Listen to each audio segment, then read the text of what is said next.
Okay, Six. You're like 2 minutes before showtime, but cool. He's over here blasting us. He's an asshole. Hey, Bo, did Six make the show last week? Because I didn't Nope. listen. Nope. Negative. So I'm free to give him an assload of shit. Sure. Affirmative. Sweet. I bet he's over there trying to figure out why it's on his tablet and not his computer. It's like, dipshit, log into your computer and turn your tablet off. Make sure you guys can hear this. Keyboard Cat, Hamilton the Pug. Keyboard Cat. Hamilton the Pug. Fucking templates. I hate those damn things. I'm having a stroke. I'm Mario Andretti. I'm Mario. It's me, the Marios. I'm having a stroke. Speaking of Mario, me and Chief were talking the other day about the Pokemon porn that me and him came across not too long ago. And we started doing some digging. I came across a fucking Mario and Luigi porn. I'm like, oh my god, they actually done a Mario and Luigi porn. What the fuck is wrong with these people? like, fuck, man. Dude, I hope the FBI never goes through my fucking computer. They will be, like, so They confused. totally missed an opportunity for Ron Jeremy to play Mario. Dude, right. That's all I'm saying. I think like a year ago, I was watching a Ron Jeremy interview, and he could not stay awake. He, like, dude's sitting there at his bar in his house, and he's talking, and he literally nods off in the middle of a sentence.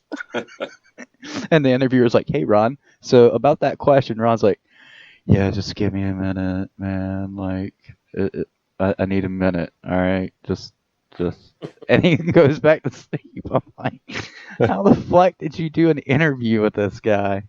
We're calling Six. Apparently, cocaine is not his drug of choice. Right. All right. We need to go live because Six isn't in here.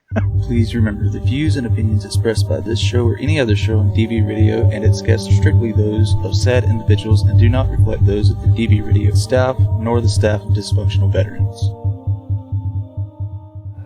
Online and on the go on your mobile device. Listeners' discretion is advised. Wait a minute. I said it. You ain't heard nothing. I remember saying something like, I believe in America. It was there that I knew that I belonged. I have come here to chew bubblegum and kick ass. It meant being somebody in a neighborhood that was full of nobody. And I'm all out of bubblegum. Now take your position. All right, ladies, buckle up. All right, here we go. Hold your ears, folks. It's. Don't say it, please. Don't say it. It's showtime! It's showtime!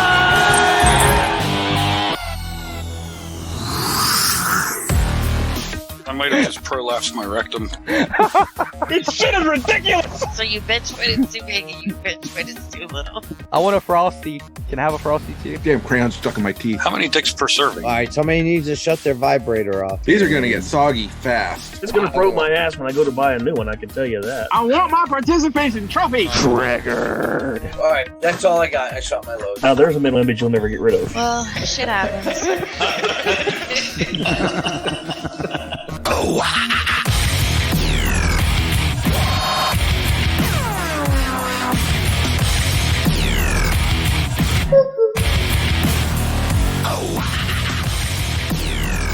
You're tuned in to WDVR on dvradio.net or by searching DV Radio on the free Live 365 app on your mobile device.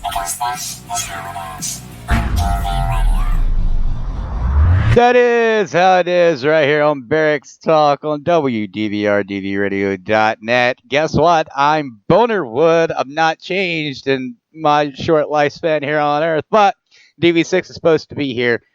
We're inviting him again to the Zoom meeting to actually join the show. It's like the fifth time I've called him within the last few minutes because he decided to say, hey, I want to be on at the first 2 minutes of the show and then come in 2 minutes prior to the show. Anyway, Recoil is not with us because he has some family stuff to attend to. Oink is with us. Grown Man is not with us because he's having some kind of seminar to learn how to wipe his kid's ass. Google will be on with us for news. And we have PTSDog Joaquin Watai joining us tonight. I had to. Oh man! So now I'm gonna dog on 6 if he ever shows up, and then next time I can dog on grown ass man. Yeah. So I asked him. I was like, "Hey man, everything good?" He was like, "Yeah, I've got a seminar. I'll be on tonight." I was like, "All right." Gets to be like 7:45, 7:50, something like that Eastern Standard Time for those that don't know where the fuck I live. And he's like, "Yeah, I'm not gonna make it tonight. Seminar's running long." I was like, "All right. It's cool, man." And I was like, I've got a dog on him somehow. So, why not? Why the fuck not? 6, where the fuck are you? Can you not fucking technology? Is it that fucking hard? As many times as he's fucking done this, what the Wait fuck? for him to type his password in radio chat again. I mean, I saw him live on Facebook like twice today. Did he take a head blow between 7 p.m. Eastern and now? Man, I don't know. Shit, I don't know. EBIs, man, they'll get you every time. He called me at like. Huey's giving him hell. Well, I know he Right? called me. I told Oink this in the pre-show. He called me at like 15 minutes to 8, and he's like, "So I got a guest that I can bring on for the first 10 minutes of the show. Will that be cool?" I was like, "Yeah." And I haven't told him that we have Chris from SayScape on tonight for the interview tonight. I haven't told him that yet, and he just keeps on talking. And he's like, "You know what? The more I talk about this, the dumber it sounds." Like he literally starts laughing about it. It's like, "I'll just save him until next week." I was like, "Okay." And in my mind, I'm like, "You won't be here next week." Because it's 6, and he says he'll be here next week, but he'll be somewhere else. I know he will be. He was fired up and ready to go earlier. He was awake. The first words out of his mouth were, "Hey, I'm awake." I'm like, "Okay." So we're still waiting on 6 to get in the fucking Zoom meeting so we can find out what the fuck he wanted to talk about. Do you remember Animaniacs? Do you remember the little baby, the baby duck? I push the button. You don't push the button. I push the button. That's TV6. That's TV fucking 6. I push the button. You don't push the button. Oh my god. I'm about to call him on the house phone and play it through my microphone. Fucking do it live on air. Do it. Call him. Oh, fuck it. Fuck it. I will. Let's see. Caller ID since he called me last. And speakerphone. I don't know if you guys will be able to hear it. Can you guys hear that? Yep. All right. I got to take one of my headphones off so I can hear.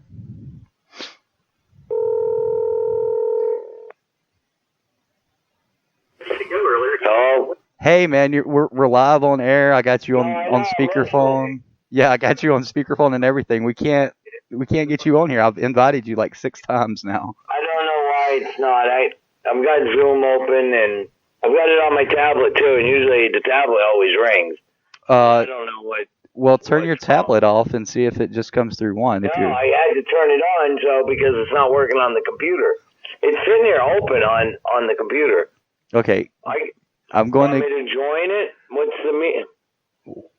What? Yeah, I want you to join the meeting. We've been waiting for you to. I'm going to kill you. You've been getting this fucking phone call the entire time through Zoom, and you've not fucking joined. No. Listen to me. Nothing's coming through. But if you tell me the name of the meeting, I can hit this button and find it. Well, it doesn't have a meeting name. I just sent it in radio chat. I sent the link. Oh, that might work. That might work. Let's see if it works. I push the button. You don't push the button. Look at I push that. the button. Look at that. Holy shit, imagine that. Oh, shit. Finally, after 15 minutes, I had to walk Bo through it, everybody. Jesus, you're still alive? Oh, make me get the bird. Don't forget, everybody. This is dvradio.net, where we are the professional unprofessionals at being professional by being dysfunctional. So DV6, the dis and dysfunctional. What the fuck? Nothing like shit, he going got the live. bird. We're all done for now. Call the dog. Nothing like doing it live. Call the dog. Shh. Call the dog. Good girl. Hey. Call the dog. Good girl. Hey, call the dog. Good girl. Can you growl? Stop. Can you growl? No, growl. No. Remember, if I show you a picture of Bo, what do you do?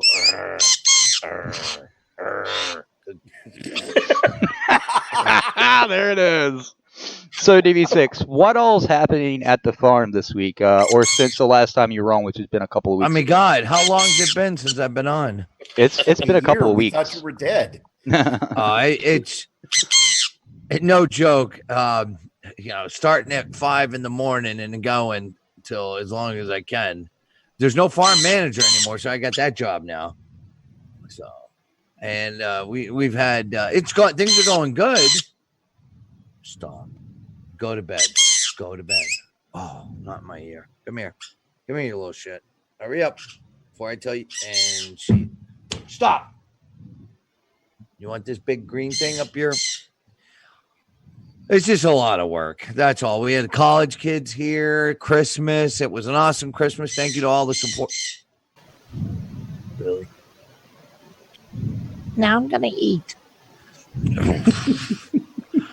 No. And she's back with food in her mouth. Hopefully that'll keep her busy. No, it's a lot going on. I'm trying to put together a big fundraiser because all the mechanical equipment that you think I'm bad with computers, I don't dare go near a motor. And now without the farm manager, little stuff be breaking down, and I don't have a Bose family here. So the 4-wheeler's permanently down until I get it to the shop. The 6-wheeler's hanging in there. The backhoe needs to be serviced. So I'm going to put together a big fundraiser and try to raise some money this month, next month. We'll get that all operational. The short bus, I'm told, has rust, and I don't know if it's going to pass inspection. So I'm still waiting on the shop to call me back on that. But with 2 of the guys that left, I've been, 2 or 3 in this year have been doing tremendously well. One wants his year anniversary of leaving here is coming up, and he wants to come back to the office to do one of those. How I do those interviews with vets and stuff. Mm-hmm. He wants to come talk about how it worked for him, and I'm like, yeah, we can do that. I think everybody would be interested in hearing that. Yeah, I think you absolutely should do that. Yeah, I'm really happy. I took the dog, the one that Jim donated, Tank. Yeah, we were. I told this guy that when he left, I said, if I ever, he's out of state, but if I'm ever in the area, I'll try to, give you a heads up, and maybe we can bring the dog, because when the dog got here, it was a puppy, and he was one of the primary handlers on it. And it happened a couple months ago, and I put the video up on the farm page, the dog seeing him. Well, that went well, but Tuesday on our weekly trip to the VA, another resident who left in September, he was up there, and so Tuesday I'm up there, and Tank saw the vet at the VA and nearly in traffic, saw him from across the road in the truck. He tried leaping out the truck. Oh, he just went nuts. It was awesome. It wasn't something I could record because it wasn't planned or anything like that, but I'm like, holy fuck, look at this dog. He was going nuts. So that was good. That was pretty good. Yeah. So the vet did admit the first month after he left here, it was pretty bad, touch and go, because, it's right back to being by himself and all that. And I yelled at him for that. Well, he didn't have that support and that family right there. Yeah. So, I mean, you guys are a family. I've been there. I've visited the farm. You're a family. Yeah. So that's good. But I'll tell you, with the horses here now and everything, it's amazing to see just having that extra layer of stuff to do for the vets here. It's a big milestone when I give the okay and Martha trusts them to start working with the horses. You can really see like the difference and how it, even the biggest, toughest guys, the quietest one are out there. It's like me with the dog and the bird, well, not so much like the bird, because I cussed her out. But I did a couple videos and posted some pictures up of that. So it's this place is keeping me busy. So I do hit the road. I will be in Bo's backyard soon. next month. So I can't wait. Woo! Yeah, right. And it's not my backyard; it's the front yard. Well, same thing. To them, they don't know. No. To me, it's like your backyard because you have a front yard, then you have the side yard and the other side yard, and then you have the yard with all the cars, then the yard with the broken house, and the yard with all the dogs. The yard with the dogs, the yard with the black snake. Facts don't matter to DV6. Fuck facts. I said that I was arguing with somebody about politics, and I heard this somewhere, but I use it. I was like, okay, let's say we suspend facts and common sense. Your story still doesn't make sense. Right. It's like right now, someone that I've known for quite some time, they're telling me that this image is not true at all. And I'm like, okay, it's not the fact that all the information in the image is correct. It's the fact that there is some levity of truth to what the image is saying and that they have ties to this other place. And all. And they're like, well, this is a bunch of horse shit. And I'm like, okay. Well, whatever, guy. Whatever.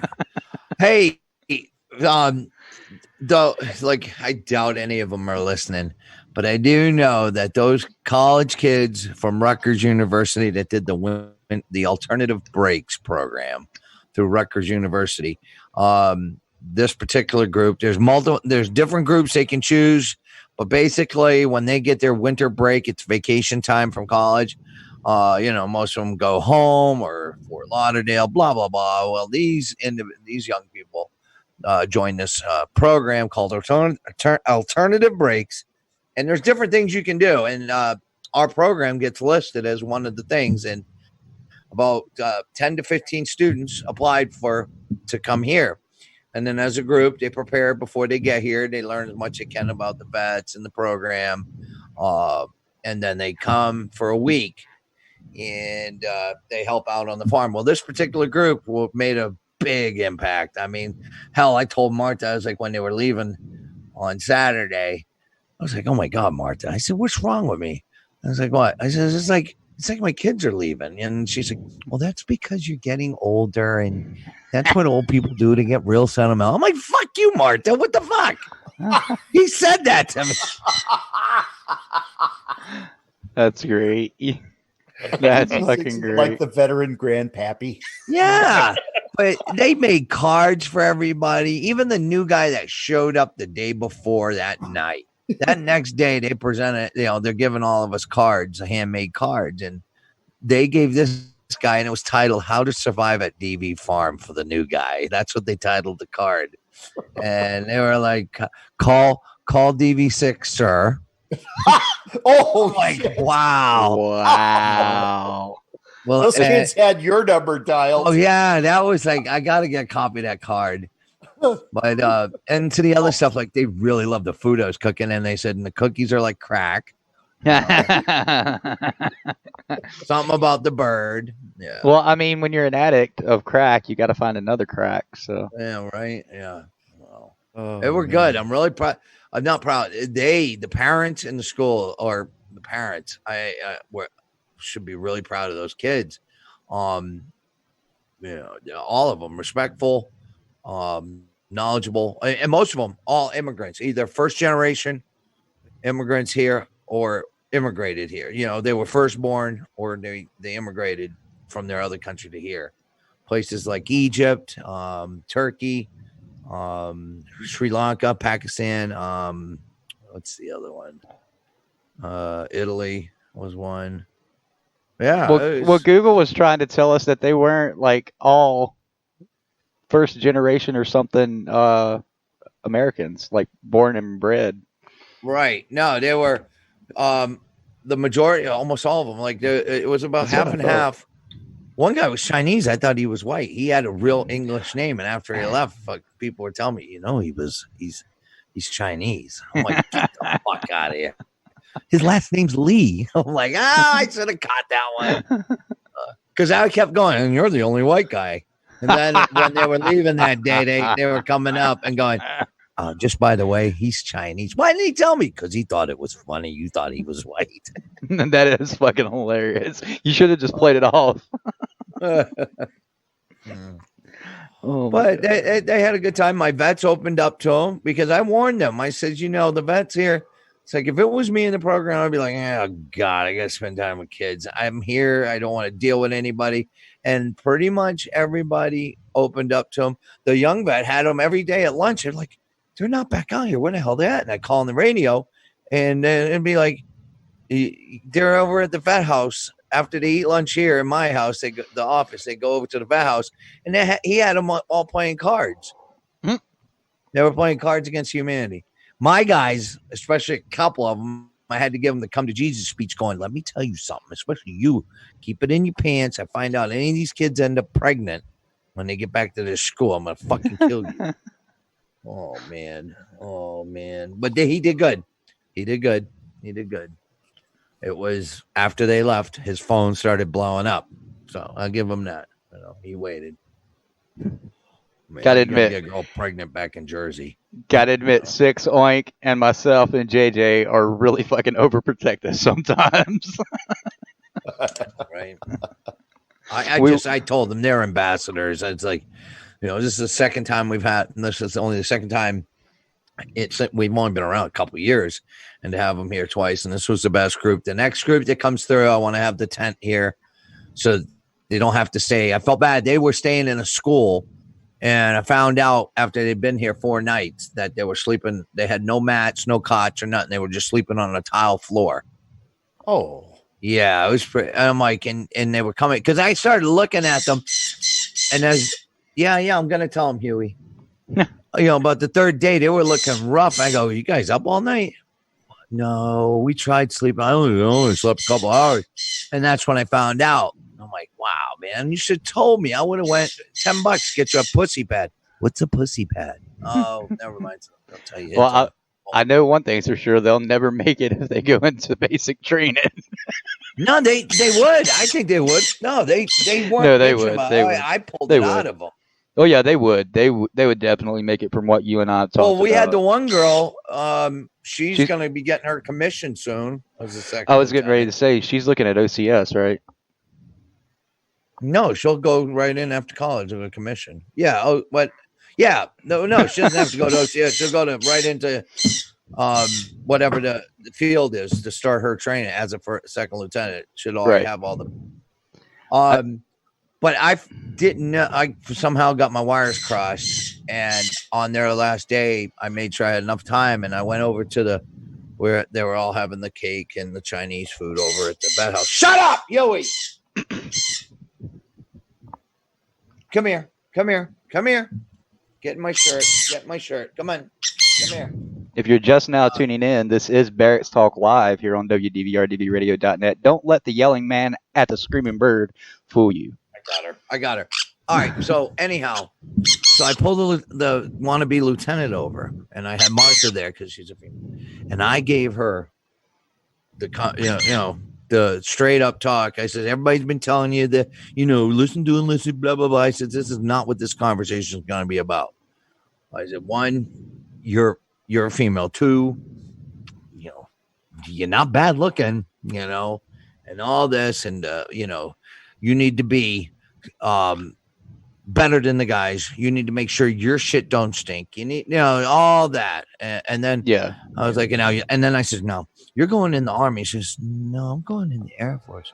I was like, oh, well, just forget about half of what I just said. Let's start over. Okay. All right. Okay. It ain't going to be as bad as I gave her, because this is how I knew that I was getting too brutal. She looked at me as,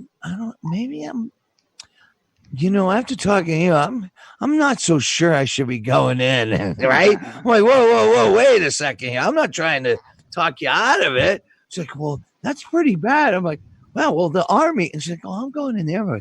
Oh, well, you don't have to deal with this. Okay. And you're going in the medical. But I'm talking from an infantry perspective, Oh, right. My God. Yeah. So I felt bad. It wasn't much better in the DVAC. Let me tell you that. In her choice. I'll tell you. Realistically speaking, that unfortunately, that's life. I mean, I know. After being after being around so many female vets and stuff, I never, look, I was with women. But anyhow, I don't want to get down that road. I think she's got what it takes, So, and I was proud of her, and she seems like she got her head together and told, make sure, honor integrity and all that other fucking happy horse shit. Did you tell her how to spell leadership the Army way? Yeah, well, Huey, come on. She's like, you're never up this late. You need to get to bed. I know. The Christmas here for the vets was totally amazing. Oh my God. The supporters, the fans, the donors came through in true style, made a really great Christmas here for these vets. The owner of Northeast Mountain Footwear, I think she's donated in the last 3 months 3 pairs of boots to vets that absolutely needed them. To Vet Catch and Chappie of Dysfuncional Vets for helping, for everybody that was involved in getting that vet from Alabama up to New England to the farm. I mean, he was homeless. The judge released him, and it wasn't as easy as just put him on a plane. He had no ID. He couldn't even get on a bus. And so Jeremy from Vet Catch down in Orlando, outside of Tampa, drove from southern Florida to northern Alabama, picked him up, drove 6 more hours, slept for 30 minutes, and continued to drive all the way to New England. Amazing. Good thing he didn't have to log it on the trucker's manual. Right? Jesus Christ. It's just so much that's been going on, and that's, So, that's where we're at. And I'm glad you let me back on tonight. You sent me the link. You're welcome. It's good to have you back. It really is. Oh, I am so looking forward to going up to that bed as soon as I'm done right here. Because I'm trying not to fart on the air. Oh, I hope you didn't hear that.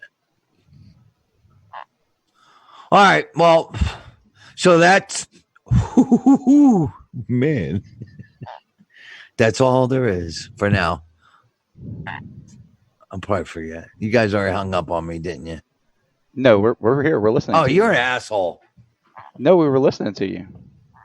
All right. Well, that's it. I mean, I shot my load. It's 28 past. I think Google's coming on for the news. I was told she is. Okay. Well, I don't know. I mean, I'm married to her, but I don't know where she's at or nothing like that. She's in another part of the house. I'm going from work up to bed. Are you sure? Are you sure? Oh, absolutely. I got a turtle head. I'll go kill that, and I'm done. Oh, I gotta go take the trash out. You haven't taken it out yet? What is going on? You guys are acting weird. Stop that. How are we acting weird? We thought you were dead, so it's kind of strange talking to a zombie. All right. Oh no, I kind of miss being on, but it's like I'm beat, man. It's not like, I'm not as lucky as Bo. I guess sit around the house all day. Right. Did you want to stay on and talk to Chris from SayScape about the non-censorship social media platform they've got, or did you want to skedaddle now? Or I heard that in the intro. I'll catch it on the replay. I do have to wrap up the emails and I do have to get the trash out. Not that that's the most pressing thing, but well, we need to go to break. So if you want to say your goodbyes to our listeners. No, it's fine. It's never go by. It's just till next Saturday. That's what he says this week. All right, we do need to take a quick break. On the other side of the break, we've got Chris from SayScape joining us to talk about, like I said, their no censorship social media platform, and you can find out how you can go get on it right now. We'll be back right after this. DV Radio. This week on the Service Dog Show, we talk with Scav's daughter, Alyssa, who is the author of The Real Scav and Scout Chronicles. When you're talking to other people about service dogs, what's the most important message that you want them to understand? Definitely to make sure that it's not for you guys to stand out or be special, but actually to help you fit into the rest of society, and that you shouldn't be set apart from everybody else because of your disabilities and needing a dog. Don't miss this episode of the Service Dog Show, Sunday at 8 p.m. Eastern on dvradio.net.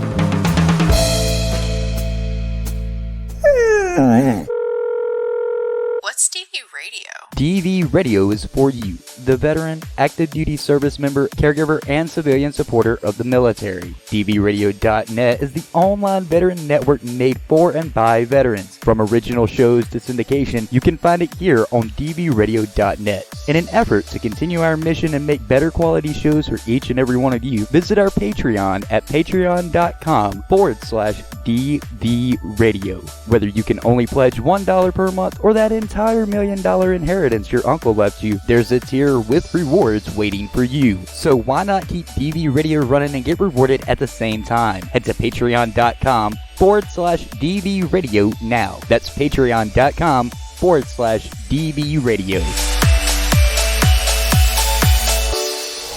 DV Radio. Let's get it on. We've got some food recipe for you. The music.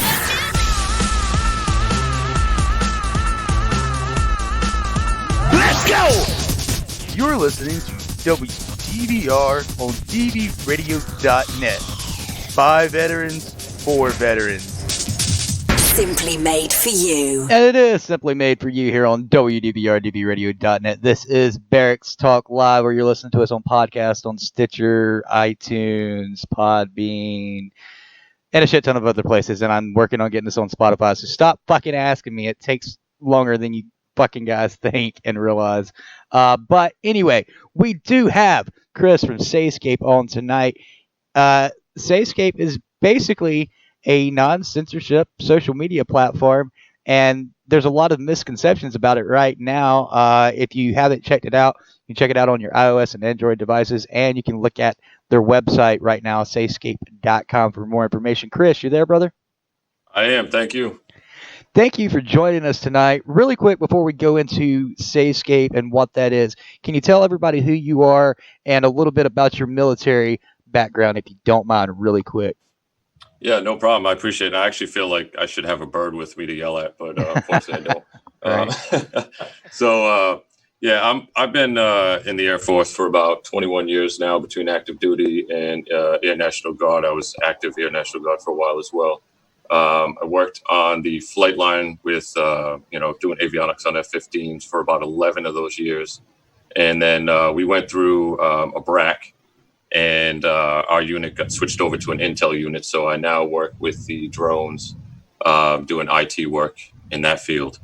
Cool. So it's been great. We work with, a lot of different branches. We're on a joint force base here. So, the connections with the different military branches and people from across the world has been amazing. That's awesome. So what is SayScape? Before we go into, the who's, what's, when's, where's, why's, and all that, what is SayScape? SayScape is a social media platform that's available on mobile right now. And it's, and like you said, we'll get into exactly every detail, about it. But we are going to bring out a web platform. I know we've been getting a lot of questions about that. When can I use it on the web? At SayScape.com. That's coming very, very soon, probably within the next 30 to 60 days. But it is a social media platform. It's a full-blown social media platform. So it's not like a stripped-down version of Twitter or Facebook or anything like that.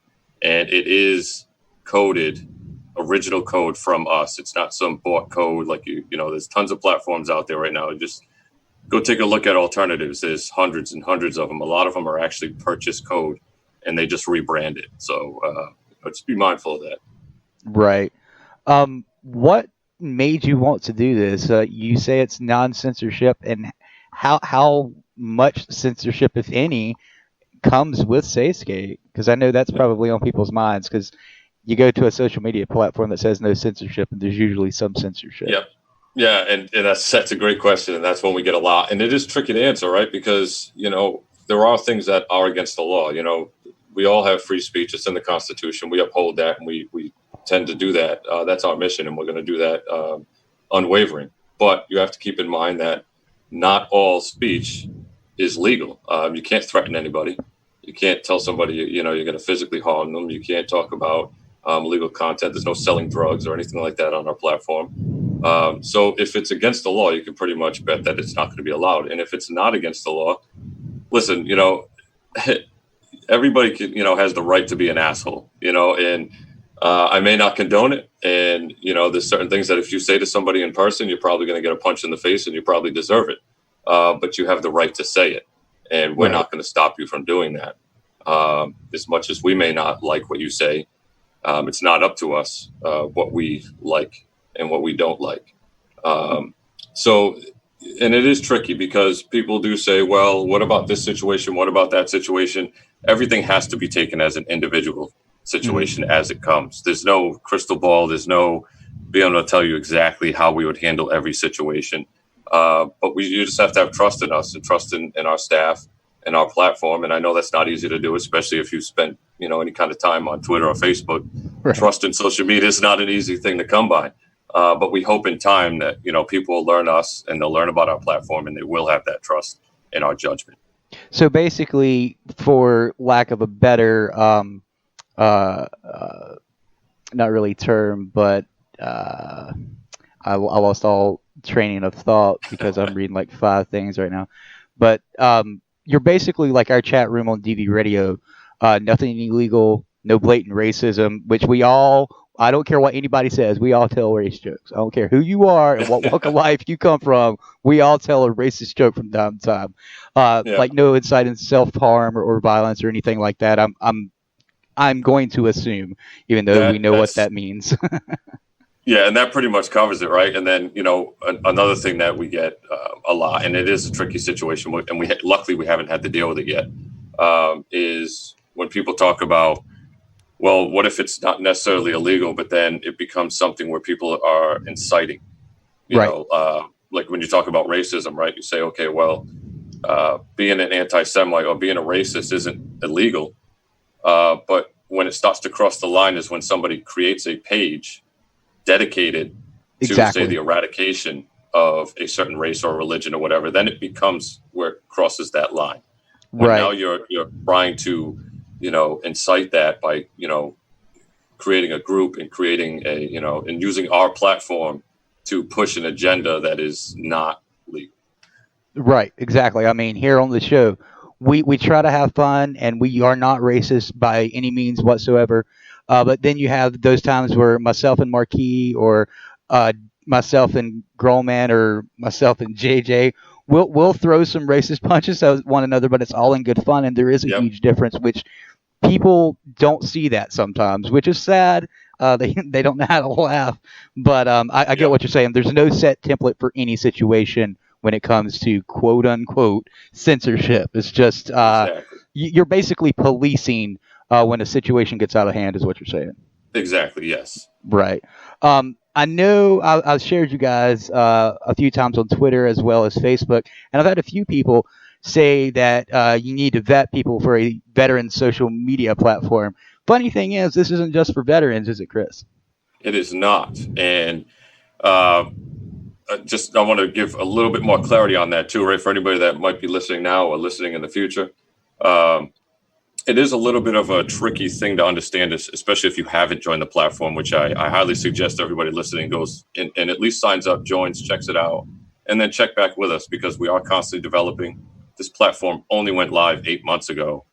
So we have a lot more planned and a lot more things ahead. So when you first join the platform, you're dropped into a public social media feed, just like you would be on any other social media. You follow people, you can post back and forth, comment, whatever you choose to do. Where the veteran piece comes in is if you're a veteran and you sign up, you can go fill out the form. As of right now, we have a form you fill out. And we don't ask for any social security numbers or 214s. There are ways to do that without doing that. And then we give you a green check mark. That means you're a verified veteran, no stolen valor. And then that allows you access to a whole separate feed that's inside of the platform that only veterans can access. Right. So anybody can join, but in order to get into that feed, you have to be a veteran. That's cool. I mean, it really is. It's like we had Objective Zero on multiple times, and when they were first firing it up and getting ready to go, it's something that veterans needed at the time. Eventually, they opened it up to first responders as well as civilians. But at the time, veterans needed it, quote unquote, most. But I love the fact that you have just a social media platform for anybody, but you also have a doorway for those of like-minded individuals, if you will. So what makes your social media platform different from all the others that have popped up over the last couple of years? That's a great question as well. If you don't mind, there was a question in your chat that I would like to answer. Somebody asked if we were going to allow nudity. Oh, okay. I didn't even see that. I'm not. Yeah, so if you don't mind, I just want to address that real quick. So we just got this question the other day, and this is another thing that's kind of touchy, right? And so our platform is 17 plus right now, and we're going to eventually put things more, better safeguards in place, because we want to make sure that we protect, kids or anybody else that might join, or anybody that just doesn't want to see it. Now, mind you can block anybody, you can filter things out. There's a lot of things that if you go to our information page, you can look it up and find out, or feel free to reach out to me anytime. Anything that's like blatant, sexual acts, close-ups of any kind of genitalia, things like that, we are not going to allow, because there are restrictions on that. You have to be 18 plus, 21 plus, and we don't have a way. We don't ask you, your age. You can put it in there, but we don't really verify that. We don't care. Right. It's not monitored. Exactly. So we cannot allow that, because we're not going to make sure everybody's 18 plus, 21 plus, that kind of thing. Now, minor nudity, no shirt on, that kind of thing, we don't care. Right. But no sexual acts, anything like that, as of right now. But we can get into more detail with that. Sometimes somebody wants to reach out to me directly. Right. Getting back to your question about how we're different. So we already touched on the veteran feed, which we're the only platform that does that. And you brought up Objective Zero, and I got to speak with, and I forget his name off the top of my head, one-on-one in person. He came out to our base not too long ago. Chris Mercado? Exactly, yeah. Yep, for resiliency. We had a resiliency briefing, and he was there. And I got to speak with him one-on-one, and we're actually looking to potentially partner with him and have his app incorporated into ours. Actually, it'll link out of our veteran feed and take it right to his app. That's great. I mean, Objective Zero is something that, like I said, has needed to be out there for years, and the fact that you guys are partnering together makes it both of your platforms just the more wow. Yeah, it's incredible, and we are actually incorporating. So in our next phase of development, we are bringing a first responder feed in as well. Awesome. So we're going to have the private veteran feed, and we're also going to have a private first responder feed, and they will get a red check mark if they're a first responder. Okay. So that's one thing that makes us very different. Also, the verification process is switching over. We're going to be using ID Me because, again, we're security centric as well. Our chat is fully encrypted. So security is a big thing with us. We don't want to collect information. We don't want to store your information. We don't sell your information. So we want to switch over to ID Me, which is another veteran-owned company, if people aren't familiar with them. And then they verify your status, and all they do is tell us, yes, this person is a veteran, and then we give you access. Right, yeah. I've heard of ID Me, and from what I understand, they're basically the go-to for people like you guys that are making a platform like this, because they don't buy and sell and trade everybody's information. They get what they need, and that's it. And we don't want to collect it either. I don't want your social security number. I don't want anything to do with your private information. That's yours. I don't want it. Right. All right. So it causes me a whole lot of problems too, because I got to store it, and I got to store it in the proper way. So I don't want anything to do with it. Another thing that makes it a big difference with us that you might not see on the surface is we don't play a lot of the business games that a lot of these platforms play. Like, if you pay attention, I'm not going to name any of them because I'm not here to promote any of them, and I'm not here to throw any of them under the bus. But a lot of them play games where they either pay influencers or they pay for certain marketing to get on Fox News or whatever and call themselves,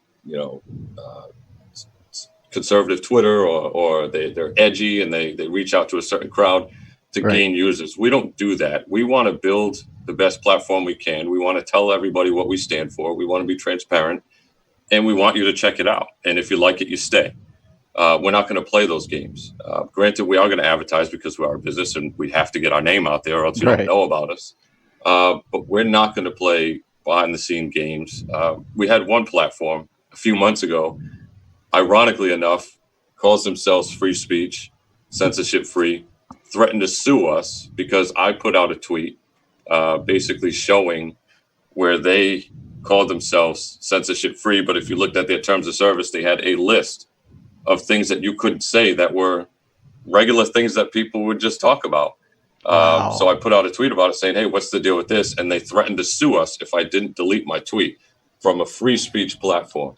Wow.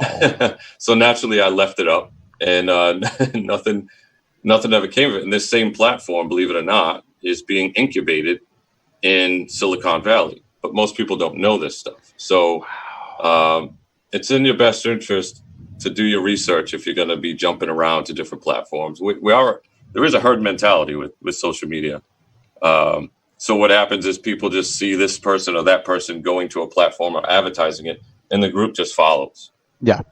Nobody really researches it. They don't know what they stand for. They don't know what information's being taken. They just follow. And I get it to a point, but and we don't do that. So that was a long way of answering your question. No, I'm glad you explained those things. I mean, it's like we were talking in the pre-show. Unless it's 2 sentences or less on an image, nobody wants to do any research. They don't want to take the time to care. I think Oink, you've downloaded SayScape, right? I can't because my tablet sucks. I have, actually. Yes, I have. What were your initial thoughts when you grabbed it?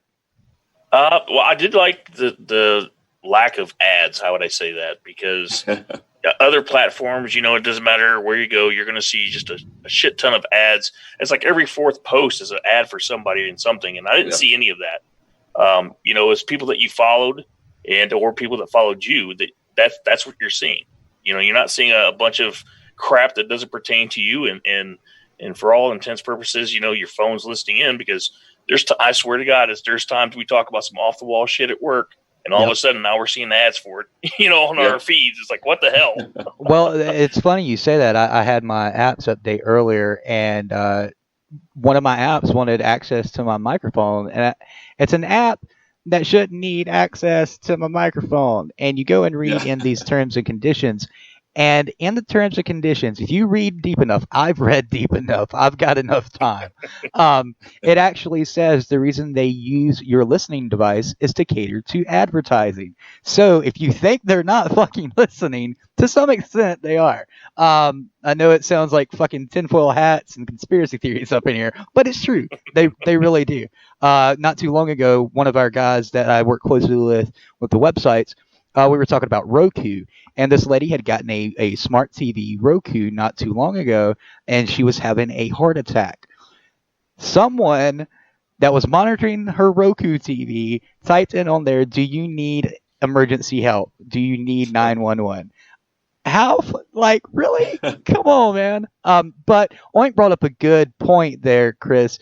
Are you guys going to have advertising on SayScape? Like, and if so, how intrusive would it be if you brought advertising over there?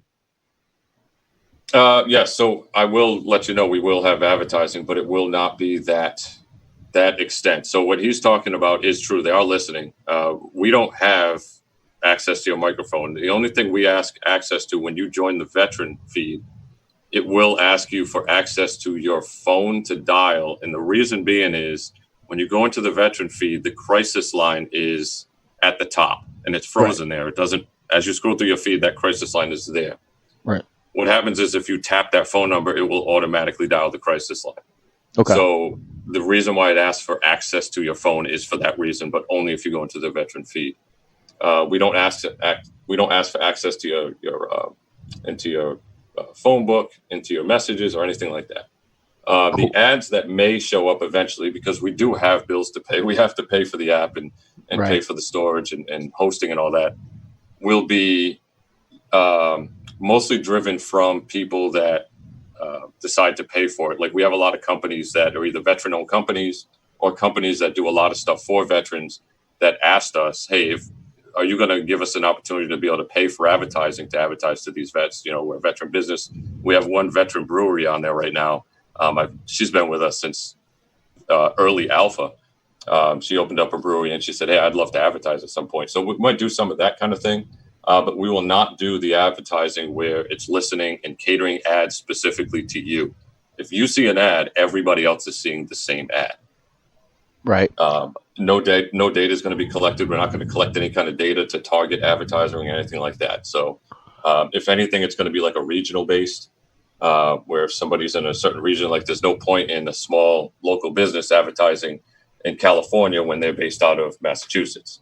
Right. You know what I mean? So that kind of thing. But that's about it. And we haven't really decided on if we're even going to do that yet. But well, that's quite understandable. I mean, here with DV Radio, I try to make it a point to let everyone know, hey, we've got bills to pay. You will see ads, you will hear ads, but I'll try not and make it to the point where you're like, oh my fucking God, again. Like, I get it. I hate ads too, but you have to pay bills.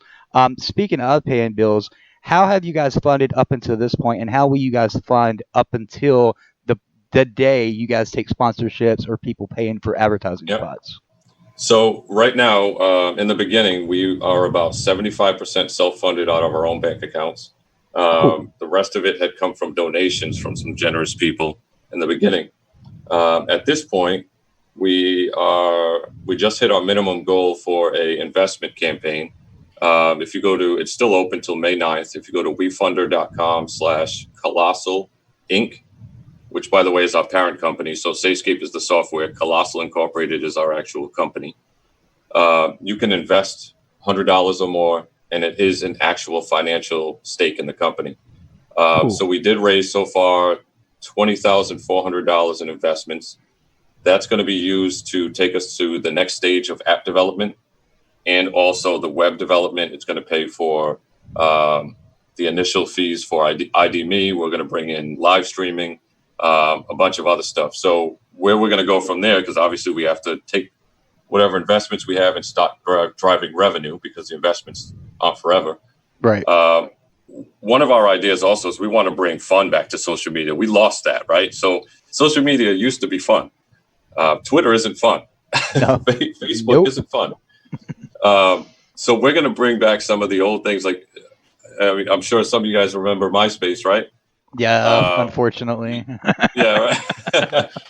But at least those days, social media was kind of fun, but MySpace was not really. It was kind of a drag. But we're going to take some of the things that made social media fun and bring it into our platform. And a good example of that is we're going to looking at the option of being able to embed a YouTube video in your profile, right? So you can kind of personalize your profile a little more and showcase whatever you want. We're going to have some cosmetic stuff, because we don't want to ever put anything behind a paywall. Some of the other platforms do that, where unless you pay, you can't get whatever features. We never want to do that. We want everybody to have access to all features at all times. So what we're going to do is we're going to add some cosmetic stuff, whether it's your post will be highlighted a specific color of your choosing. You might get extra images you can embed in your profile. Things like that. We have a lot of things that we're discussing right now. And then it'll be subscription based or one-time fee based, $5 or whatever. And then you can go ahead and move forward with that.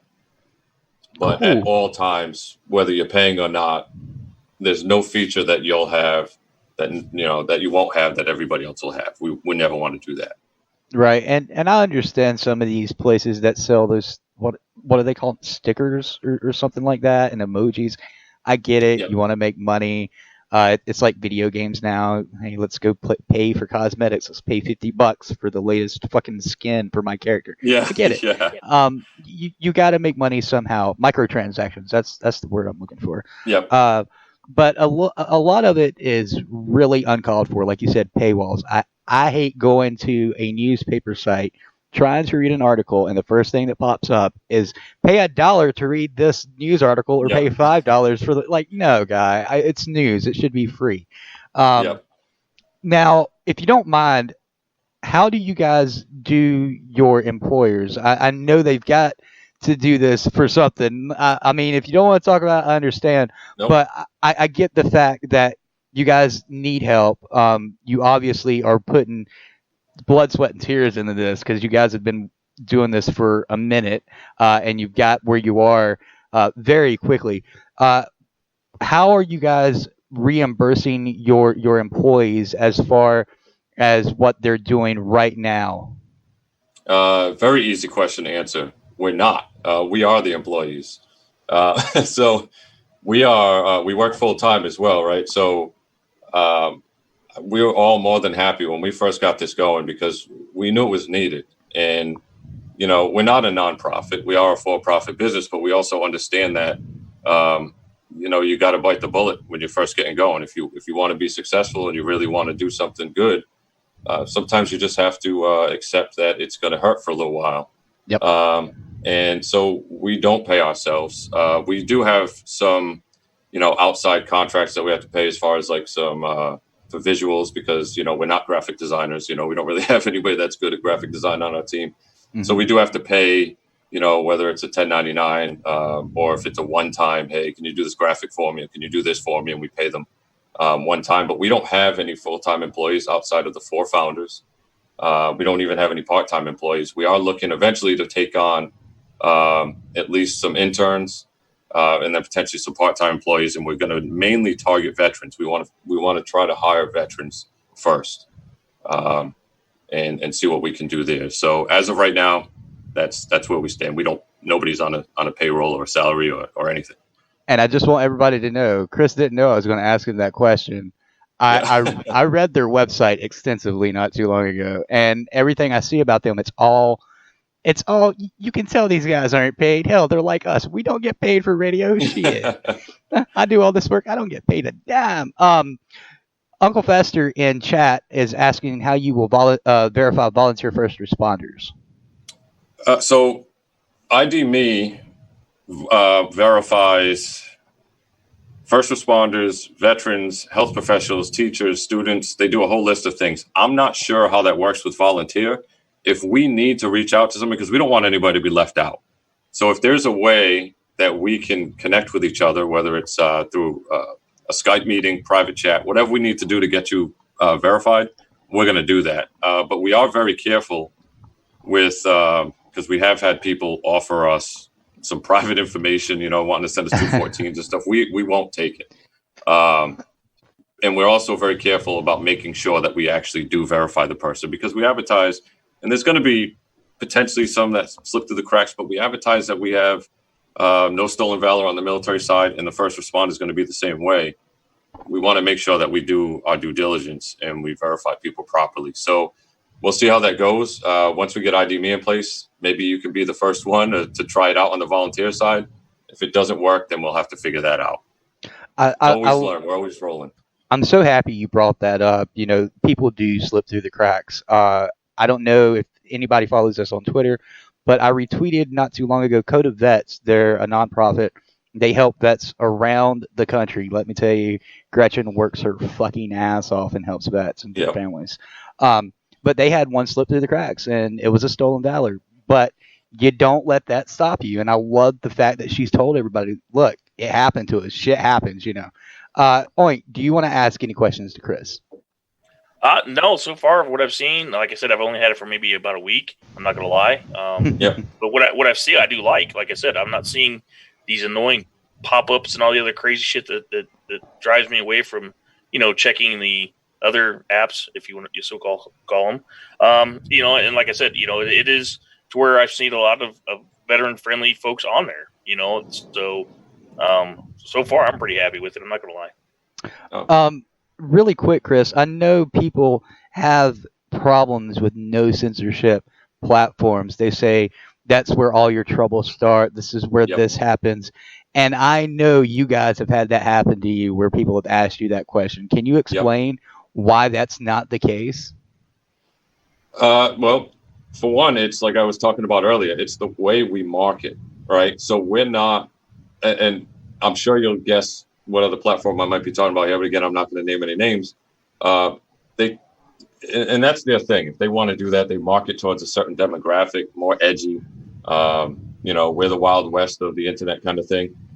you're going to get more of that. You're going to get more of the people that want to push those limits. Are we going to get them? I'm sure. We're very new. Like I mentioned, we've only been on the App Store for 8 months. And anybody that's ever tried to launch any kind of product, especially software, knows that it grows very slowly unless you just happen to get lucky and a major news network or something picks you up. And also, we don't want that right now because thousands and thousands of people joining very quickly also drives our cost up in hosting. So we've been very careful with that as well. But so currently right now we're under 1,000 users right now, which is a comfortable spot for us. It allows us to test and keep building.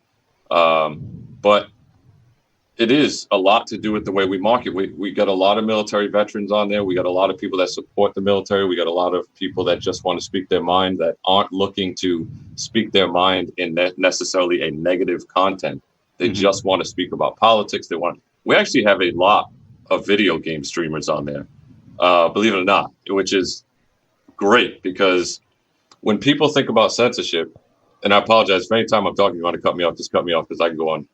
You're fine. You're completely fine, brother. A lot of people think about censorship and they think politics, right? Because that's what we see. We're engulfed in politics, especially on Twitter. But there's a lot of different worlds out there, right? The video game industry sees a lot of censorship as well. So they've seen us, and there's a lot of veteran streamers out there, and we're starting to spread in that market as well, where a lot of these other platforms, they slide into that political niche. Where we're not doing that. We're really trying to broaden the spectrum and let everybody know that, hey, we understand censorship's happening everywhere. We understand that people need another option. It's not just censorship. It's security. Right. You've read our website. We pride ourselves on high security.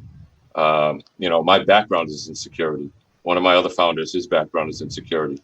So it's really something that we pride ourselves on, where other platforms may not necessarily do that. And a lot of people don't think about that. It's in the back of their mind. Security is something that you don't necessarily see, but when it affects you, it hits you hard. Yes. So that's really, we're going to just take it how it is. We're going to get challenged. I know we're going to eventually. There's going to be people out there that are going to push us, that are going to want to see how we react. And we're going to react the same way that we advertise that we're going to react. If it's good to go, then it's going to stay. Otherwise, we're going to take care of it. And there's certain things that we're just not. You might have seen my post on it. There's certain things that if I ever see them on the platform, I'm going to take care of it, and we're going to pursue the highest extent of the law if we see things like pedophilia or anything on that app. I promise you. I do not blame you. That's one thing that I cannot stand is that pedophilia and anything that is blatant racist, obviously, or enticing violence or self-harm. I cannot stand it. I get jokes. We all make jokes. I get it.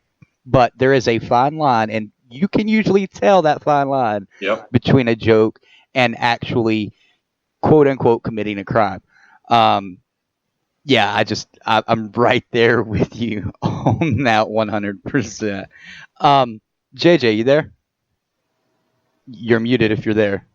Nice to unmute, JJ. Come on. No, I've left the building. Is there any questions about SayScape or to Chris personally that you want to ask? Not especially. I mean, we've seen a couple of upstart, quote unquote, social medias come up and get squashed by the leviathans in the industry. So how are you protecting yourself from that? Because the Zuck likes to take competitors down. Yeah, that's actually a good question. I'm glad you brought it up because I forgot to even talk about it myself. So that is something I get asked a lot because you have seen other platforms that have been deplatformed, so to speak. One thing that's important to note is that everything is not as it seems on the surface. So there are some platforms that have been deplatformed and they project a certain reason, which is not necessarily the reason. So one platform in particular stated that they were removed because they allowed free speech and all that stuff. And that's not really the case. The reason they were taken off from their hosting and a lot of other reasons was they had their video platform, the live stream, and a couple other ways to post videos and images behind a paywall.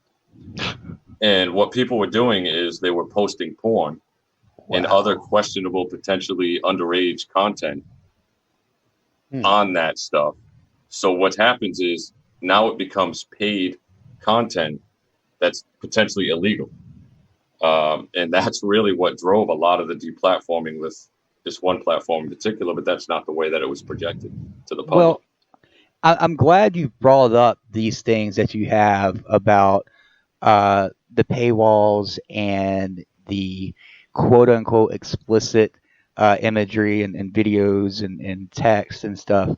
Because there's one thing I want to ask before you have to go. How are you guys working within the FTC? Because the FTC is trying to change what a website can and cannot have as far as what you're catering to people under the age of 13 and stuff like that. I mean, if it has a cartoon voice and stuff like, we've talked about this on our Kappa show. Geez. So boring stuff. yeah, that boring shit. How are you guys going to work within the confines of FTC? Well, one thing is, like I mentioned a little earlier, our platform is listed as 17 plus. Right. So we're not even targeting anybody 13 to 17. Aside from that, is one thing that we are trying to implement is certain things are going to be, I guess, pixelated or digitized, like images, things like that. And then when you click on them, it's going to verify that you're stating that I am a certain age or whatever, and then you'll be able to view it. So it'll still be allowed. That's one way we can still allow it on the platform, but it also covers us by that person confirming individually that they are consenting that they are a certain age, which would alleviate us from a lot of legal issues. Right. So staying nimble is important. You know, you're never going to get ahead of the government. You're never going to get ahead of a lot of this stuff because they're always changing. They're always looking for ways to censor. They're always looking for ways to squash the little guy. So doing the best you can to see the writing on the wall and staying nimble, having backup plans. We do have other hosting, to get back a little bit to the question right before yours. We do have other hosting that we're looking at that we could use as potential backups. We back up all of our software and store it so that way if we need to quickly switch over, we can do that within a 24-hour period. There's a lot of things that we're doing in the background to try to stay agile. And hopefully we don't get to that point, but if we do, we'll be ready. One last thing I want to make sure I mention before we cut it is I did have an issue with this with somebody on the platform. I wouldn't say an issue, but it was something that I had to explain, and I want to explain it to anybody else. We are a very small company working with very small amounts of funding. You can't expect anybody, not just us, but any other platform out there to function like a Twitter, like a Facebook, right out of the gate. I mean, these companies have thousands of employees and billions of dollars. Yep. So this is one thing that we do struggle with, and I'm sure all the platforms do. People join, and they expect it to be bug-free. They expect everything to work. It never crashes. Like it's perfect.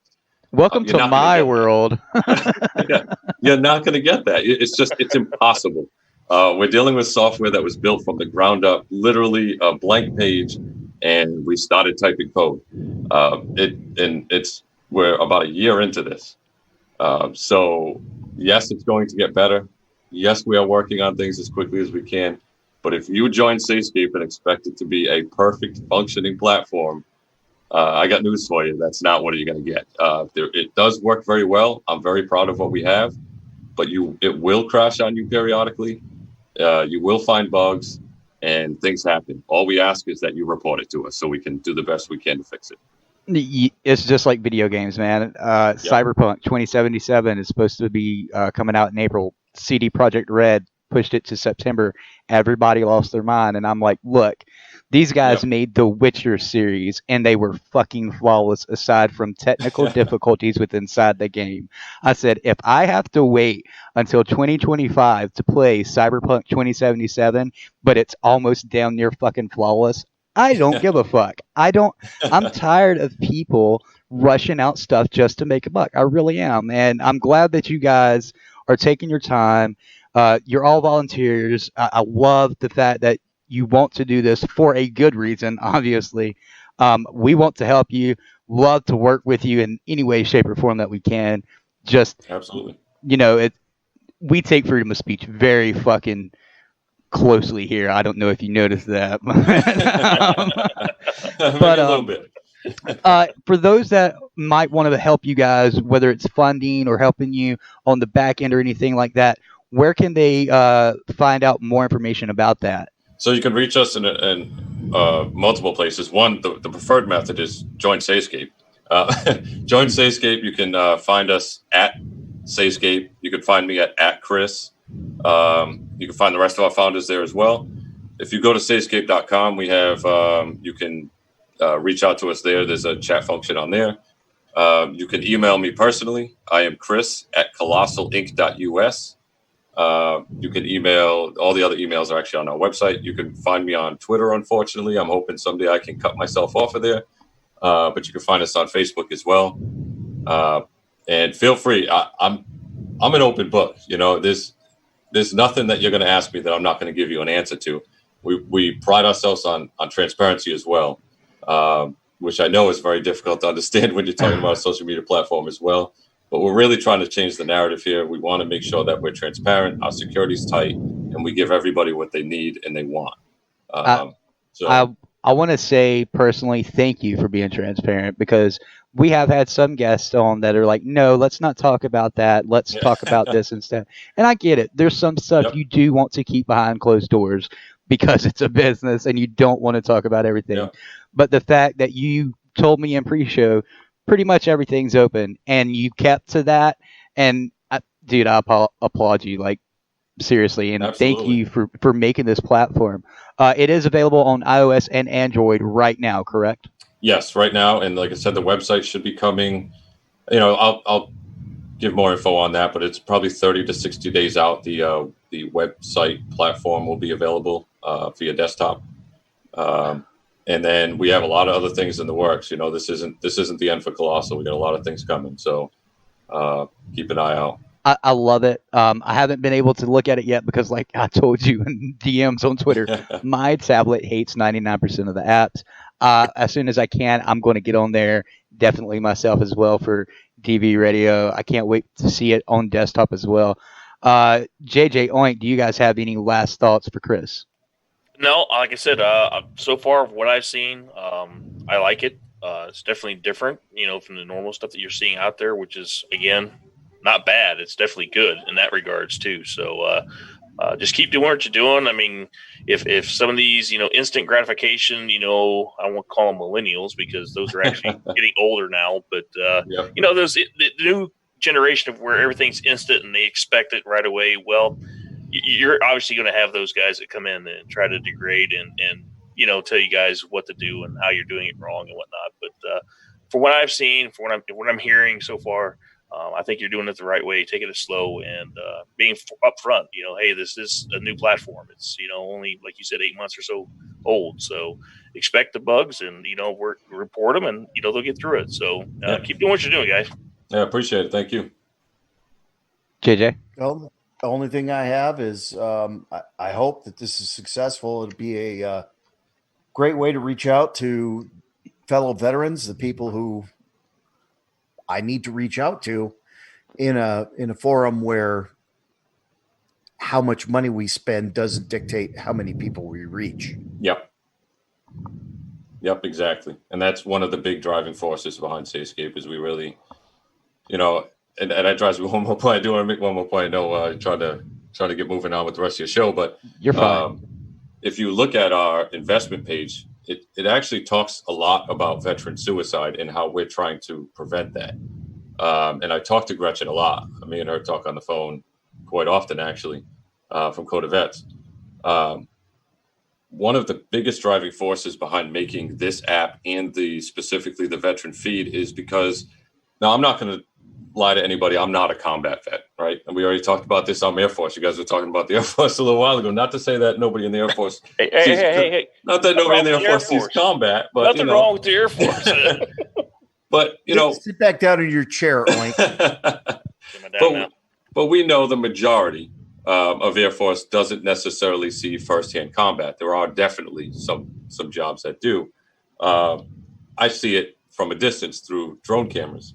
But, I understand the need for that camaraderie and that connection, right? And a lot of times when it comes down to when somebody's in a state of crisis, and it could lead to suicidal thoughts or just even a regular crisis, reaching out to a fellow veteran could mean a world of difference. It could be the difference between that person making it the next day.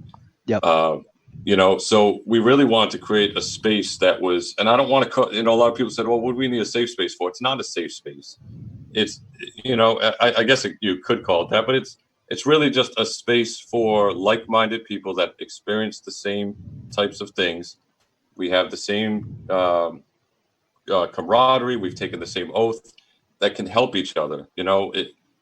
Civilians don't necessarily understand. Not that they don't, but a lot of times they don't.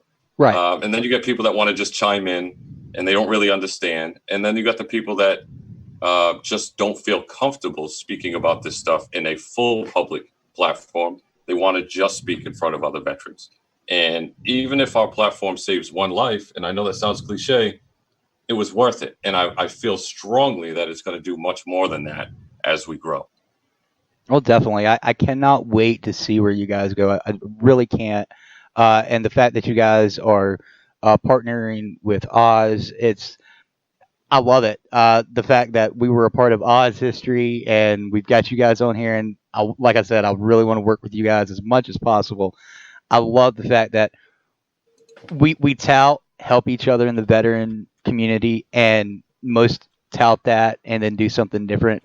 But between Oz, us, and SayScape, we actually fucking do it. We're actually fucking doing something, But yeah, we do need to go to break. I hate to close it off. Thank you so much for coming on, Chris. We'd love to have you on again, especially when you guys get ready to launch your desktop platform. And any updates you guys want to do and talk about here on the show, please feel free to let us know and we'll get you on the show, man.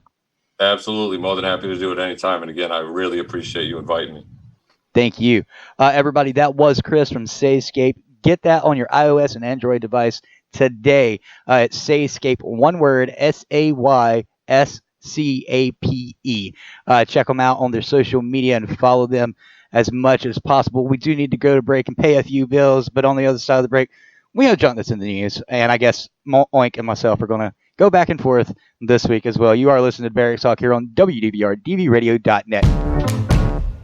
Nothing to watch on TV. That's why you're listening to Barrett's Talk on DVRadio.net, WDVR. This ain't reality TV! It's all there, black and white, clear as crystal! It was at this moment that he knew he fucked up. Oh, well, isn't that special? Laddie, don't you think you should rephrase that? Mama said that. Mama. Good day, sir!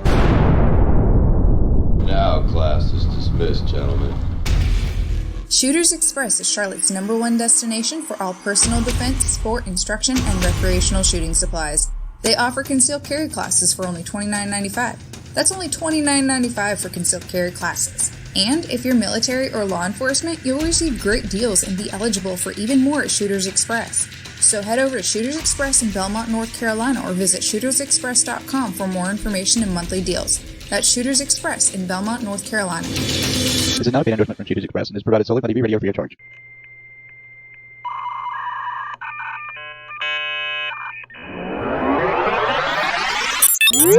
You are listening to WDVR, only on DVRadio.net.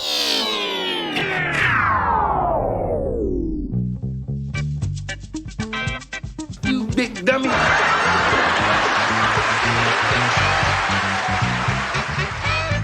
And now, it's time to find out what stupid junk is in the news. Well, stupid junk that's in the news is brought to you by this week, Mr. Oink and Bonerwood. I'm going to start it off with Google's links that she sent us. And I really don't want to read this one because it pisses me off just reading the headline. But a mother, 41, says she may have to declare her 8-year-old model son, quote-unquote, non-binary so he can keep his Instagram famous long hair at a secondary school. A mother says she may have to declare her model son non-binary so he can keep his long locks. 8-year-old Farouk James has more than 260,000 followers on Instagram thanks to his incredible hair. He's already traveled to New York and Florence to show off his incredible mane of curls on the catwalk, and has also worked for children's brands including Guess. But his mother, Bonnie Miller, is furious because his 3 target secondary schools ban boys from having long hair. First off, he looks like a chick, so I can see why it's called a uniform standard, lady. Don't ever let him go to work. Many secondary schools across the country force boys to keep their hair cut short. Single mom Bonnie says it is discriminatory because girls can have long hair and admits she may be forced to say Farouk is gender fluid so he can keep his mane. First off, I think you're a fucking retard if you're just going to do that so he can keep his hair. Secondly, if you want him to keep his hair, don't let him go to a fucking secondary school. Let him go to public school or homeschool him. You fucking retard. That's my thoughts on it. Anybody else got any thoughts on this stupid article? Well, he's got a head of hair. My thought's this. Who cares how fucking long his hair is? That has nothing to do with his education. Apparently it does in this case. No. I mean, why are schools determining how long people can wear their fucking hair? Well, what business is that of the educational system? No, it's more the uniform dress code, just like in the military. We all had to have our hair cut short for guys, and women had to keep their standards. That's what it is. It's an all-boys school. They have a uniform standard, and I'm not saying it's right or wrong, but if it's all boys, then they're all boys. So it really doesn't matter how long their fucking hair is. They're all male. Okay. I'm sorry. Okay. Wait. That's different. No, it's not. If you go to a restaurant and you're told you can't have a beard because you're a waiter, is that not discriminatory? Yes, it is, because you can wear a fucking beard, those little fucking beard thingies, like it's like a hairnet for a beard. But so you're going to let your waiter you're going to let your waiter go out into the dining area with a fucking mask with a beard? Why not? What effect does that have in any way, shape, on your business on his ability to deliver my food? So you're saying uniforms shouldn't matter in any business or anywhere at all? No, I did not say that. That's what you just said. You said it's discriminatory. It's a uniform code. It's a uniform code. Who made the rule that only girls can have long hair and boys have to have short hair? They didn't make that rule. They just said you need to keep your hair short. His is fucking down to his goddamn top of his ribs. And he wants to go to an all-boys school that has a uniform code. Does it make him any less male to have? I'm not saying it does or it doesn't, but to say that he's non-binary just so he can go to school. Oh, no, I don't agree with saying he's non-binary. That's what this article is about. That boys can't have long hair. I'm not talking about the fucking school's uniform code. I'm talking about what his mom's wanting to do. Well, that's what the article's about. Non-binary in order for him to well, if he's non-binary, then send him to an all-girls school. That's what this article's about. I don't care about the uniform code. It's what the fucking article's about. Okay, but that's what I'm saying is, who cares what sex the person is, how long they grow their hair? Okay, I'll let you do your article. It has no effect whatsoever on the person's ability to fucking learn. The length of their hair has nothing to do with it. It is discriminatory. Well, speaking of hair, FBI is trying to catch a bad wig bandit there in North Carolina.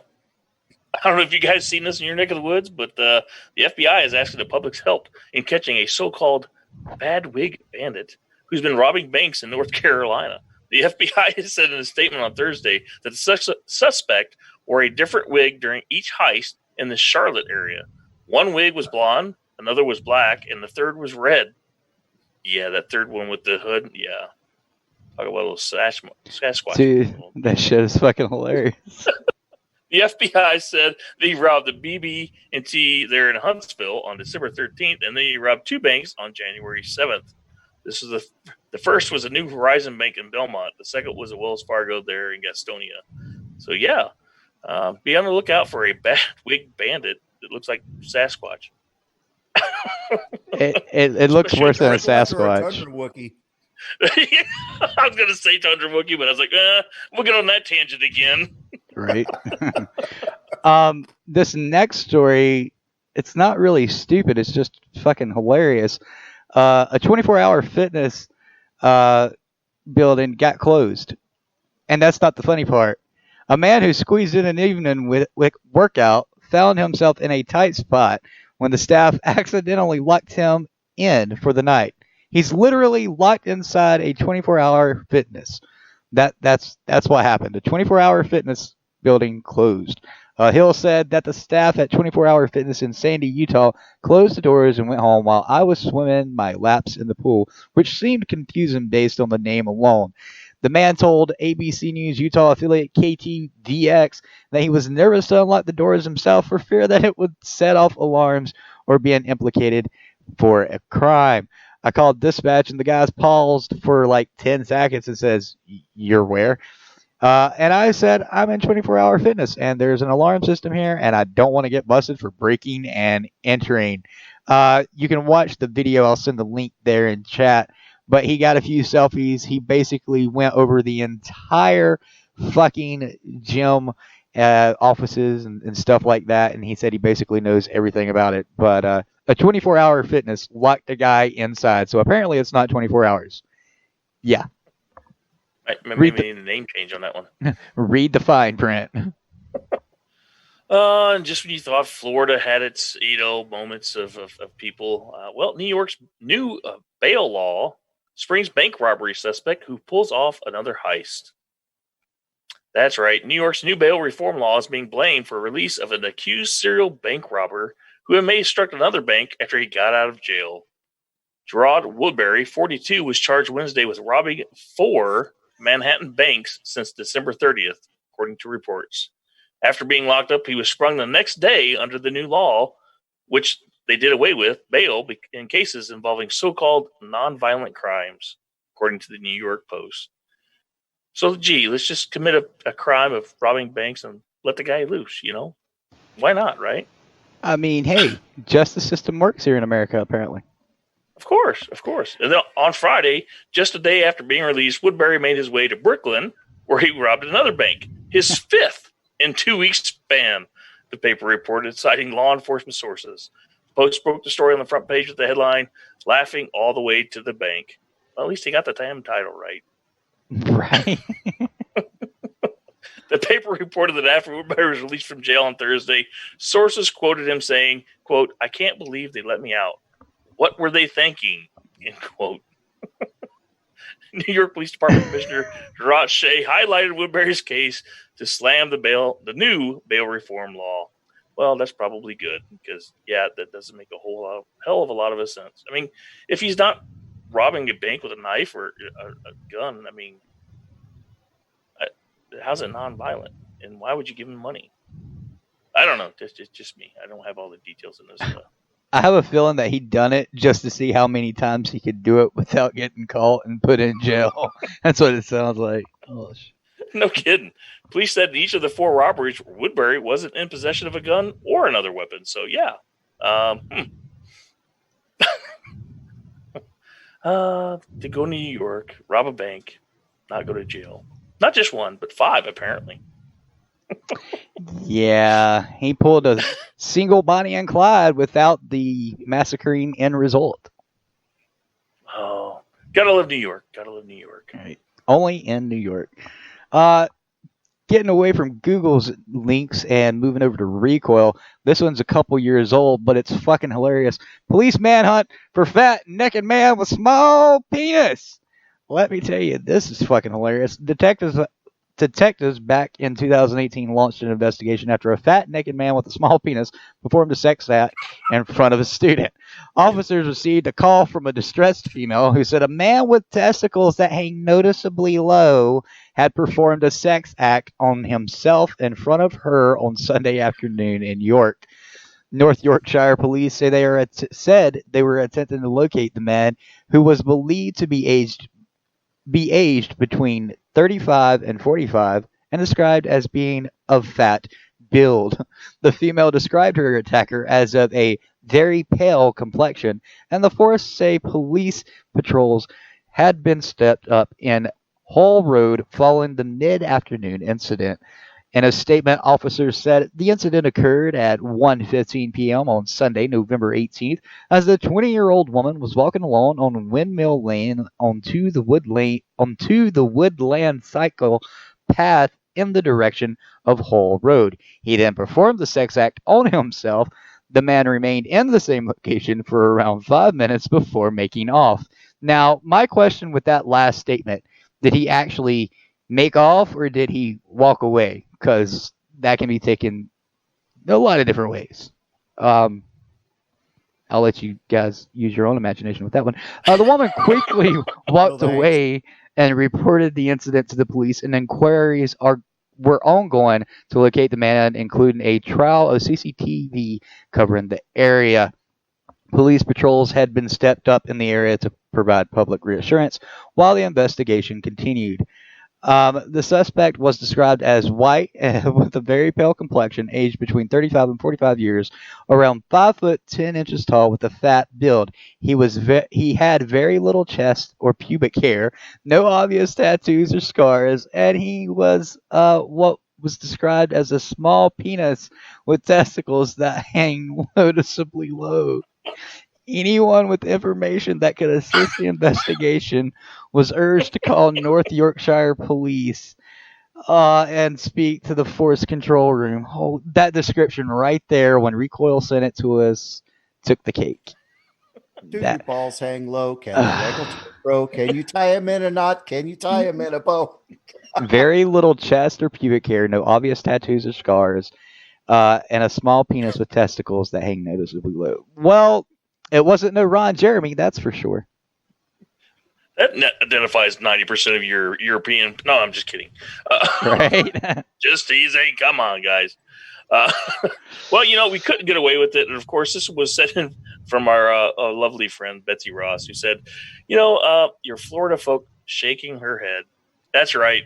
Woman caught trying to light explosive device and, of course, a Florida Walmart. Sheriff's officials say a 37-year-old woman faces multiple charges after she tried to build an explosive device inside a Tampa Walmart store. Hillsborough County Sheriff's officials say Emily Stollard is charged with attempted arson of a structure, firebombing, contributing to the delinquency of a minor, child abuse, and battery on an officer. She had a child with her in the store. Wow, what a great mother. Gotta love those moms that bring right their kids on these fucking extravaganzas. No kidding. I mean, I understand that, the lines and shit there are usually pretty long because you're checking yourself out, but God. Anyway, Right. City Guard noticed Stollard opening unpaid items, including flammable materials, projectiles, and matches. He said that he and a wildlife officer in the store stopped her as she was about to light the wick. Yeah, definitely Florida material right there, people. I got nothing. Yeah. Thanks, Betsy. Before I read your article, are any of these articles real on this page, or are they satire? I think Because it's satire. At least I hope. I think it is too, and I hope it is too, because it doesn't really have a hey, this isn't about us, and it doesn't claim to be satire anywhere. Which it doesn't, but the story definitely sounds kind of Yeah, I mean, obviously, but I mean, hey, you never know. There is pictures, so yeah. This is fucking America. Anyway, Oink sent this one in. Meth-fueled, mud-covered, naked Florida man shakes off 2 tasers, bites canine, and fist fights officer, then spits on another. How did you ring in your new year? Most of us did something celebrating with friends and family or joined in public celebrations. 38-year-old Donald Watts from Columbus County, Florida, did something a little different. Officers responded to a call of a man doing meth. When they showed up with this guy was butt-ass naked except for being covered in mud. I commend these officers for not shooting him right there on the spot, wrote the author of this article. Before you guys give me hell for saying that, don't tell me anyone is really surprised how this story unfolds after that grand opening. To no one's surprise, he ran into a nearby mobile home. He proceeded to come out the door swinging, resulting in a fist fight with one of the officers, which led to 2 different taser deployments that he shrugged off as to be expected from a mud-covered and naked Florida man. He ran off into the woods, and the police decided to call for some backup on this next-level crazy guy. Upon their arrival of backup, which included a K9, they proceeded to follow him. They pursued him. This maniac was in full primal mode and was waiting for them. When the dog tracked him down, he jumped on it, put it in a chokehold, and bit its ear. The dog managed to fight back and bit him on the head, and the officers subdued him. First off, which head? Secondly, let's finish this last sentence. Of course, just to ensure he checked off another box on the crazy as fuck bucket list, he spit on an officer as they led him to the police car. First off, I do know some people that have actually bit dogs back while they were being pursued by them. Second off, meth makes you do some fucking crazy things. Thirdly, I really hope this actually happened because that would be some funny ass shit. I have a feeling it didn't, but holy fucking Christ, either way, it's fucking great. Thank you to the guy that wrote this fucking article. How low did his balls hang, though? Well, that's why I asked which head did the dog bite? Because he was butt ass fucking naked, covered in Maybe mud. he bit off a little more than he could chew, and that's moved to Europe. I don't know. Jesus fucking Christ. Anyway, I think that's all for news this week, correct, Oink? That is all that's in the itinerary. Yes, there's actually a lot more articles that people have sent in. Unfortunately, we try to limit them. Obviously, we don't want to sit here and read news all night. So if you guys did send them in, and we were having email difficulties the last couple of days, so we will get to those. We will drop them in chat. Tune in next week. Yeah, sorry. Email server was down and we had to get it back up. Shit happens. It's technology. I think, twice in 1 year is pretty fucking good for emails being down. That's pretty much 99% of the time it's up. Anyway, JJ, they did hear your promotion in the first break about tomorrow night's Service Dog show. You guys do talk to Alyssa about her book that she wrote about her dad, Scav, and his dog, Scout. Do you want to tell them really quick what that's about? Well, it's really a fun conversation with Scav's daughter. She's also his secondary handler for Scout, and she went to training with Scav, and it's kind of refreshing to talk to a young person who gets it and wants to make sure other people understand how to behave around a service dog and why service dogs are important. So it's a fun show. Yes, and all of you better watch your fucking mouths or I will come and I will cut your balls off because she is a young lady. 16 years old, yeah. Yeah, so if you don't... 15, yeah. She'll be 16. So if you talking trash... you guys know what the fuck I'm talking about. Bite you. I will make Skeeter bite you. You guys know what I'm talking about too. So if I see any of that at all in chat tomorrow night, I promise you will not like the end result. I can fucking assure you. So don't fucking test me. Do not fucking test me. That's one thing I don't play around with. But yes, that is tomorrow night, 2000, 8 p.m. Eastern Standard Time, right here on dvradio.net. It's a great fucking episode. I may or may not have bought 5 copies of that book. Just saying. I have a copy. Just saying, might or might not have bought 5 copies with my own money. No DV radio funds. I think my copy is signed, as a matter of fact. I'm just saying I might or might not have bought 5 copies. It is a great book. She wrote a great little book, and I think it's wonderful. So it's a great little. I was just getting ready to say it is called the True Scab and Scout Chronicles. I'm going to drop the link in DV Radio chat here in just a moment. It is going to be in the description of this podcast. I believe, if I'm not mistaken, it's on every Service Dog Show podcast description since Scab has joined JJ. So please check it out. It's only a few bucks. And this girl wants to continue doing these things, all right? So help her out. Give her some fucking motivation, all right? She needs it. And I could hear it in her voice. She was like teeter-tottering a little bit on whether or not she wants to continue this. I'm not an idiot. I've heard that voice before. But I think you guys will enjoy this show. It was nice to hear it, like JJ said, coming from a young person who's really not having to deal with those things per se, but she sees what her dad has to go through with a service dog. So listen tomorrow night, 2000, 8 p.m. Eastern Standard Time, Service Dog Show. Twitter at DV_DV Radio, Facebook, YouTube, all that good fun shit.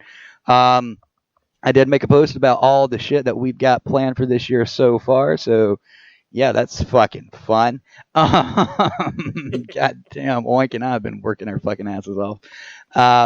We are in the production phase of Sunday Morning Coffee, so hopefully that'll get rolling out very soon. I don't have anything as far as information tonight. Oink, JJ, do you guys have any information to give these guys? No, just be ready for, again, one of the more upcoming stuff with the Snaffy Music Hour. We did a lot of purchasing of songs, and we still got a long way to go because that's probably just scratching the surface of the number of songs that we have on a list that's 3 miles long. But at least we're going to get it started, and we're looking forward to that. Sponsor DV Radio. Go to patreon.com/DV Radio. Kick in $5 a month.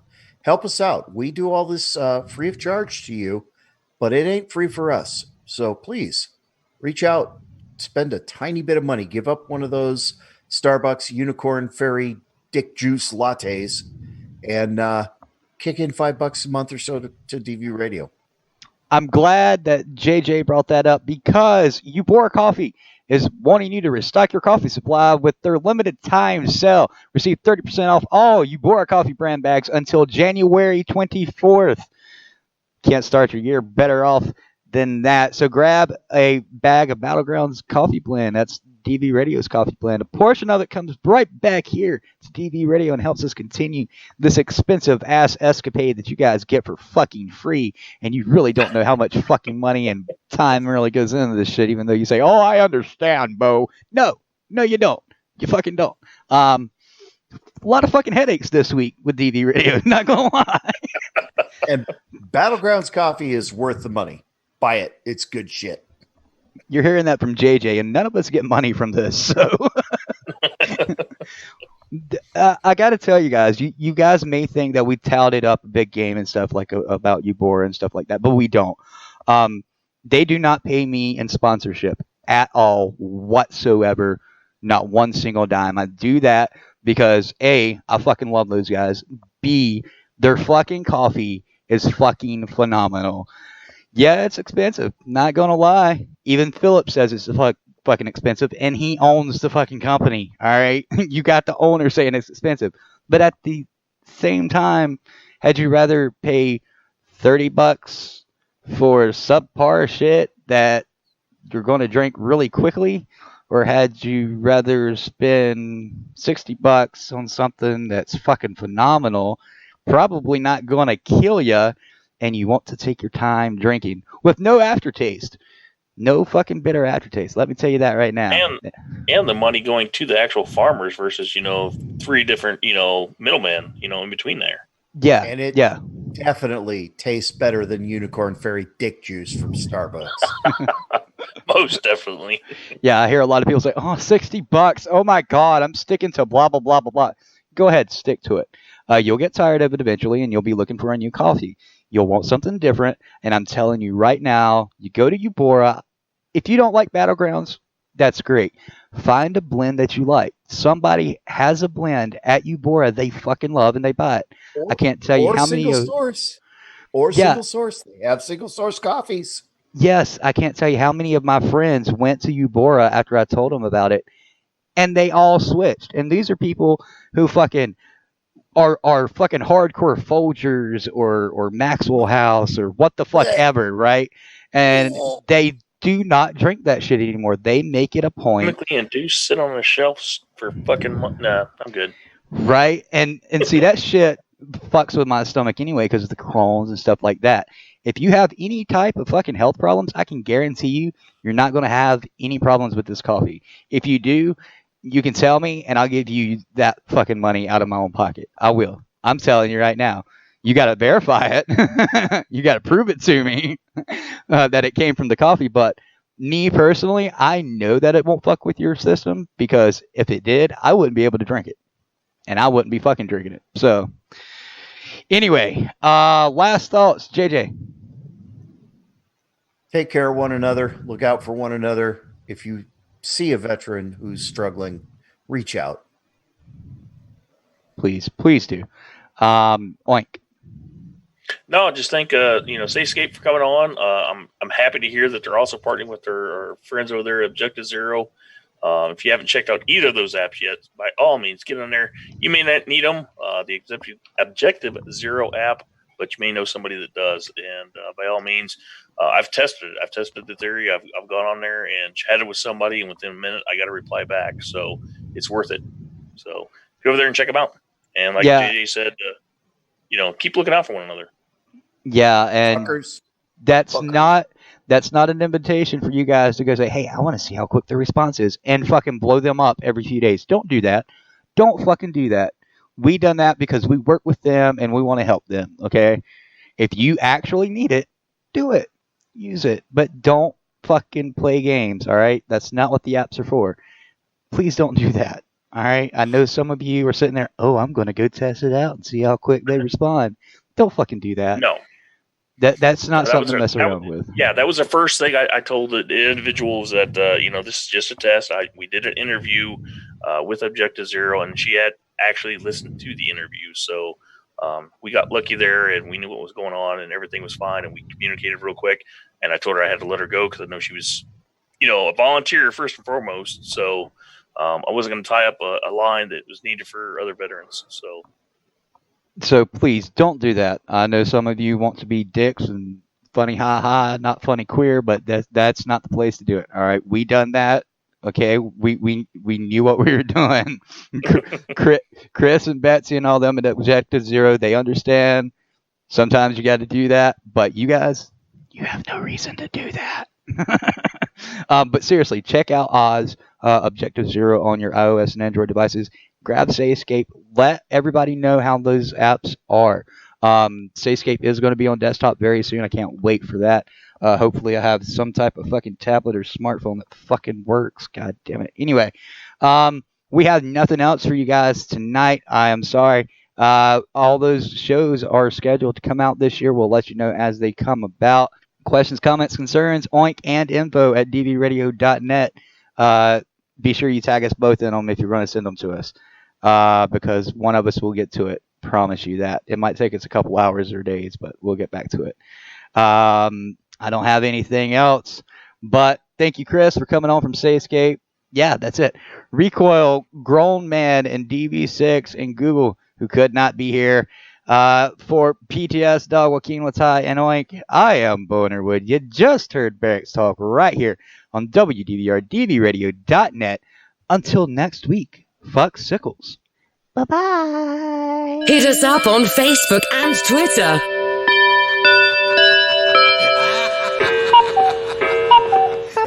That's all, folks.